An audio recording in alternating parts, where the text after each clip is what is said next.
Baik, pembelajaran Ibu mulai. Assalamualaikum warahmatullahi wabarakatuh. Waalaikumsalam warahmatullahi wabarakatuh. Selamat pagi semuanya. Bagaimana kabarnya hari ini?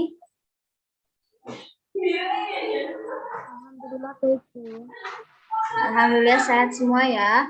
Hari ini adakah yang tidak hadir, anak-anak?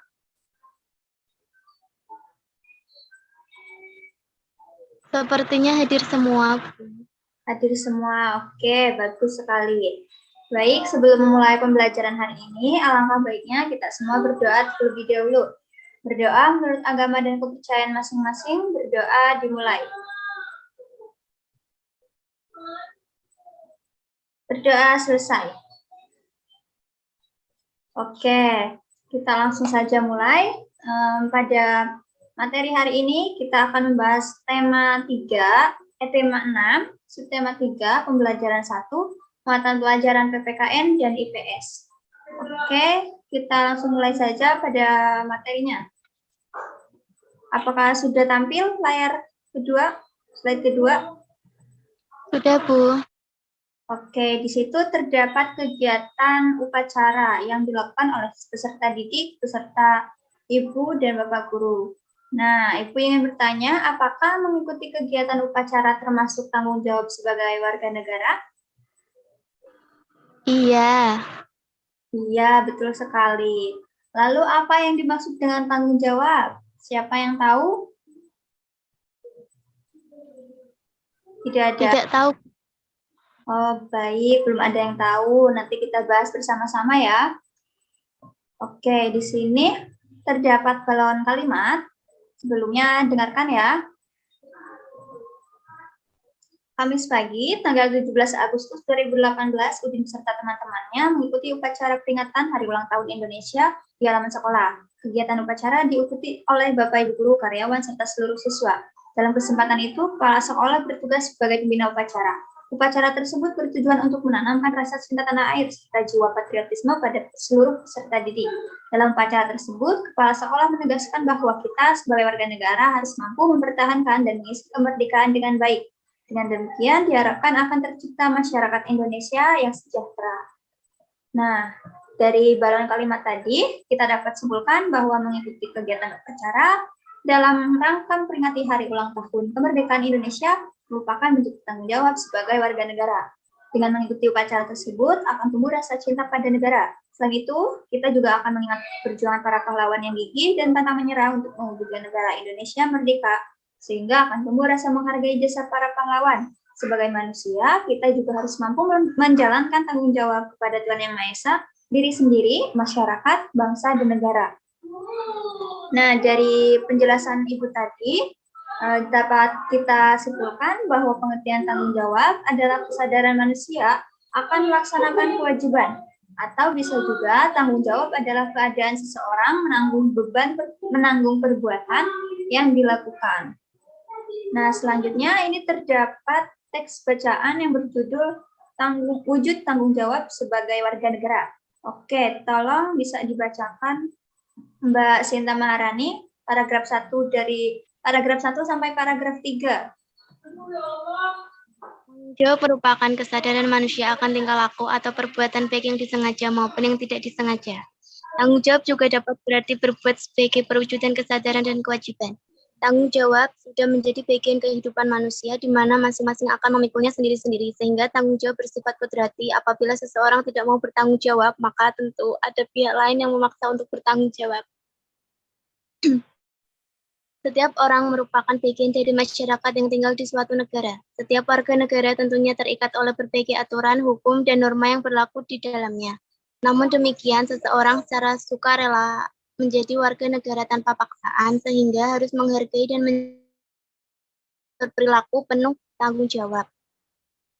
Tanggung jawab warga negara terhadap bangsa dan negaranya dilaksanakan dengan cara memenuhi hak dan kewajibannya sebagai warga negara seperti yang tercantum dalam landasan konstitusional negara Indonesia, yakni Undang-Undang Dasar 1945.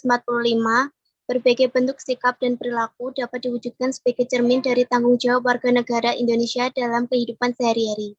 Salah satunya adalah memahami dan mengamalkan Pancasila dalam berbagai bidang kehidupan, baik politik, ekonomi, sosial, maupun budaya, Pancasila sebagai nilai luhur bangsa tidak hanya cukup dihafalkan, namun harus diamalkan dalam wujud, sikap, dan perilaku. Misalnya menghargai pendapat teman saat diskusi dalam kelas, hal tersebut merupakan perwujudan dari sila keempat Pancasila.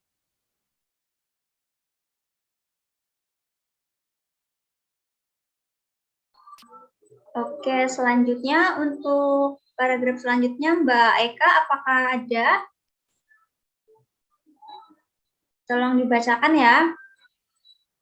Oke, sepertinya sedang susah sinyal ya, tidak nyaut soalnya. Baik, kalau begitu selanjutnya Ibu bacakan paragraf selanjutnya. Oke, selalu menjaga dan memelihara nama baik bangsa merupakan bentuk tanggung jawab warga negara di mata dunia internasional sebagai bangsa dan negara yang merdeka, berdaulat, beradab, dan bermartabat. Untuk itu, sebagai warga negara yang baik, seseorang harus selalu menjaga persatuan dan kesatuan, menjauhkan dari sikap dan perilaku yang diskriminatif atau membeda-bedakan. Membina solidaritas sosial sebagai sesama warga negara Indonesia akan menciptakan kerukunan hidup berbangsa dan bernegara, meningkatkan wawasan kebangsaan agar senantiasa terbina rasa kebangsaan, paham kebangsaan, dan semangat kebangsaan pada setiap diri warga negara juga merupakan perwujudan dari sikap tanggung jawab sebagai warga negara. Untuk meningkatkan wawasan kebangsaan dapat dilakukan dengan belajar, membaca, menonton berita, memperingati hari-hari besar nasional, dan lain sebagainya. Jika masyarakat Indonesia memiliki wawasan kebangsaan yang luas, maka negara Indonesia akan menjadi negara yang tangguh, karena warga negaranya memahami dan memiliki semangat kebangsaan yang kuat. Oke, untuk paragraf ini bisa dibacakan lagi Mbak Sinta Marahani. Paragraf terakhir. Atau yang lainnya? Baik, kalau begitu Ibu bacakan ya. Masih banyak lagi bentuk-bentuk pelaksanaan tanggung jawab sebagai warga negara dalam kehidupan sehari-hari. Di antaranya melaksanakan kewajiban membayar pajak dan ikut berpartisipasi dalam kegiatan upacara bendera. Tertib membayar pajak berarti melaksanakan tanggung jawab sebagai warga negara. Dengan mengikuti kegiatan upacara bendera, dengan hikmat berarti mencintai dan menghargai negara. Selain itu, pelaksanaan tanggung jawab sebagai warga negara juga dapat diwujudkan dengan menjadi pelajar yang rajin, pintar, dan berprestasi, sehingga dapat mengharumkan nama bangsa. Melestarikan warisan budaya bangsa dengan lebih mencintai budaya leluhur dan mempertahankannya agar tidak tersingkir oleh budaya asing juga merupakan wujud pelaksanaan tanggung jawab warga negara. Nah, oke, setelah membaca teks tadi dan mengetahui tentang tanggung jawab sebagai warga negara, nanti carilah contoh pelaksanaan tanggung jawab sebagai warga negara dalam kehidupan sehari-hari. Nah, di situ sudah ada contohnya satu ya. Nanti contoh yang lainnya anak-anak bisa cari lagi, masih banyak lagi yang lainnya.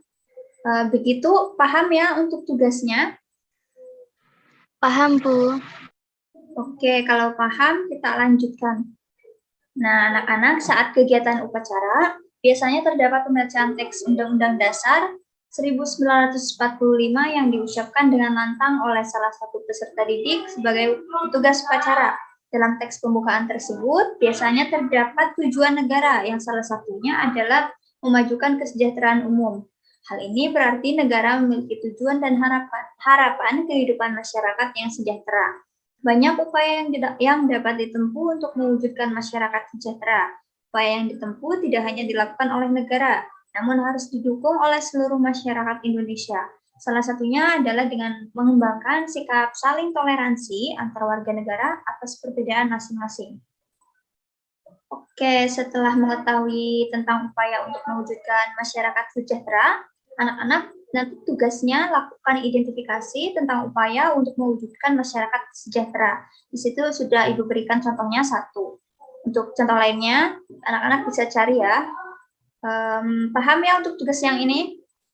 Paham, Bu. Paham. Oke, kalau begitu kita lanjutkan lagi. Nah, anak-anak, dalam setiap upacara peringatan Hari Proklamasi Kemerdekaan Indonesia, pasti ada pembacaan teks proklamasi oleh pembina upacara. Salah satu makna proklamasi kemerdekaan adalah memberikan arah dan kewenangan bagi bangsa Indonesia untuk menuju masyarakat yang sejahtera dengan kekuasaan serta menguasai dan mengelola sumber-sumber daya ekonomi secara mandiri. Nah, anak-anak coba nanti di rumah, anak-anak lakukan wawancara dengan pejabat pemerintah atau tokoh masyarakat yang ada di sekitar tempat tinggal kalian tentang makna proklamasi kemerdekaan dalam upaya membangun masyarakat Indonesia sejahtera. Nanti laporan hasil wawancaranya anak-anak tulis secara dengan sebaik mungkin menggunakan bahasa Indonesia yang baik dan benar. Begitu ya? Paham ya anak-anak? Paham, Bu. Baik, kalau paham, itu saja materi yang dapat Ibu sampaikan hari ini. Sampai sini adakah yang ingin ditanyakan? Sepertinya tidak ada. Tidak ada. Baik, kalau tidak ada, Ibu yang ingin bertanya dari materi yang telah Ibu sampaikan tadi, yang telah Ibu jelaskan tadi, kesimpulannya apa ya? Kesimpulan materi pada pembelajaran hari ini apa? Siapa yang tahu? Tidak ada? Baik, kalau tidak ada, Ibu sampaikan kesimpulannya. Oke. Nah, anak-anak, kesimpulan pembelajaran hari ini, materi pembelajaran hari ini itu ada 4. 1, tanggung jawab merupakan kesadaran manusia akan tingkah laku atau perbuatan baik yang disengaja maupun yang tidak disengaja. 2, sebagai manusia, kita harus mampu menjalankan tanggung jawab kepada Tuhan Yang Maha Esa, diri sendiri, masyarakat, bangsa, dan negara. Yang ketiga, makna proklamasi kemerdekaan adalah memberikan arah dan kewenangan bagi bangsa Indonesia untuk menuju masyarakat yang sejahtera, dengan kekuasaan serta menguasai dan mengelola sumber-sumber daya ekonomi secara mandiri. Dan yang terakhir, untuk mewujudkan kesejahteraan masyarakat Indonesia harus didukung oleh semua pihak, baik pemerintah maupun masyarakat. Nah, itu dia pembelajaran yang dapat Ibu sampaikan hari ini. Sebelum menutup pembelajaran, langkah baiknya kita semua berdoa terlebih dahulu. Berdoa menurut agama dan kepercayaan masing-masing, berdoa dimulai. Berdoa selesai. Baik, terima kasih atas waktu dan perhatiannya ya. Ibu mohon maaf jika ada salah kata dalam penyampaian materi hari ini. Selamat pagi semuanya. Wassalamualaikum warahmatullahi wabarakatuh. Waalaikumsalam warahmatullahi wabarakatuh.